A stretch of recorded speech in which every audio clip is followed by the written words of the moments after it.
आजादपुर गांव था। वहां एक रितेश नाम का व्यक्ति रहता था। वो एक टैक्सी ड्राइवर था। रितेश के पास एक खटारा टैक्सी कैब थी। हर वक्त रितेश को चिंता रहती कि रास्ते में वो कहीं टूट फूट का शिकार ना हो जाए। वो बड़ी मुश्किल से अपने घर का पालन पोषण कर रहा था। उसकी बीवी का नाम गीता और उसके 2 बेटे गणेश और मनीष। एक दिन उसके दोनों बेटे स्कूल ना जाने की जिद करने लगे।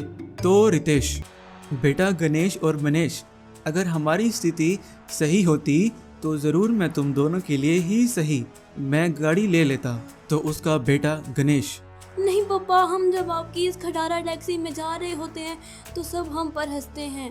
भूषण कुमार का बेटा चिंटू हमारी बहुत खिल्ली उड़ाता है। तुम्हारे हालात कभी भी ठीक नहीं होंगे, ऐसा हर वक्त कहता रहता है। यूं वो जिद करने लगे।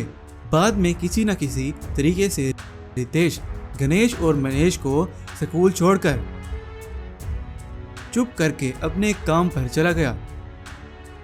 गणेश और मनीष के दोस्तों के पिताजी उन्हें कार या बाइक में स्कूल छोड़ने आते थे, तो वो ये देखकर बहुत मायूस होते थे। उसी गांव में एक भूषण कुमार का बेटा चिंटू बड़ी ठाठ से स्कूल आता। तो चिंटू, अपनी औकात देखी है? तुम जैसे लोगों को हम मुंह नहीं लगाते। चलो अब जाओ यहाँ से। रितेश जब अपने मैकेनिक दोस्त बिरजू के पास गया तो बिरजू, अब भाई मैं और इसको ठीक नहीं कर सकता। जो सही बात है वो मैं तुम्हें बता रहा हूँ। अब ये मजीद और नहीं चल सकेगी। मेरी तुम मानो तो ब्याज पर नई टैक्सी ले लो। उस दिन जब वो अपने काम पर जा रहा था तो रास्ते में अचानक वहाँ कुछ आवारा कुत्तों का ग्रुप एक बैल के पीछे हाथ धोकर लग गया। थोड़ा आगे जाने के बाद उस बेचारे बैल को गिराकर उसको बहुत जख्मी कर दिया। रितेश ने स्पीड बढ़ाई तो फौरन उसकी खटारा टैक्सी टुकड़े टुकड़े हो गई। इस बात की परवाह किए बिना वो एक डंडा उठाकर भागा। वो उस बैल को ट्रैक्टर की रितेश रोजाना उस बैल की मरहम पट्टी करता। यूं कुछ दिन गुजर गए और वो बैल एकदम ठीक होकर खड़ा हो गया। रितेश उसे ठीक होते देखकर बहुत खुश हुआ और यूं वो बैल खुशी से करने लगा और वो बैल रितेश को करके अपनी टांगों की मदद से एक जगह पर जाने का इशारा करने लगा।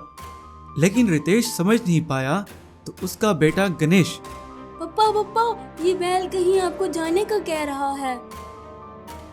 तो वो उस बैल के साथ उस जगह पर चले गए। वो बैल उन्हें रितेश के दोस्त बिरजू मैकेनिक के पास ले गया। वहाँ वो उसे रितेश की टूटी हुई टैक्सी की तरफ इशारा करने लगा।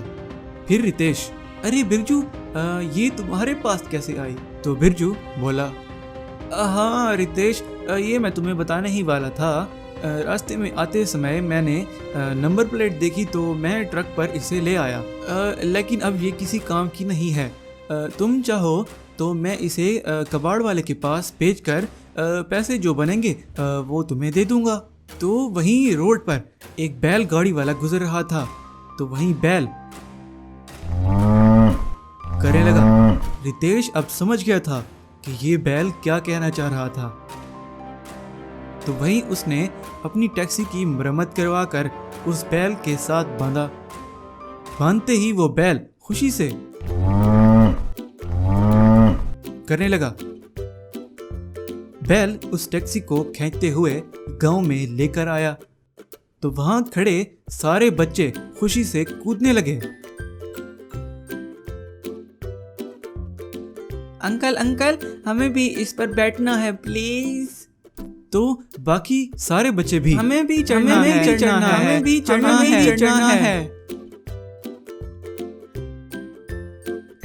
तो रितेश उन बच्चों को बिठाकर घुमाने लगा।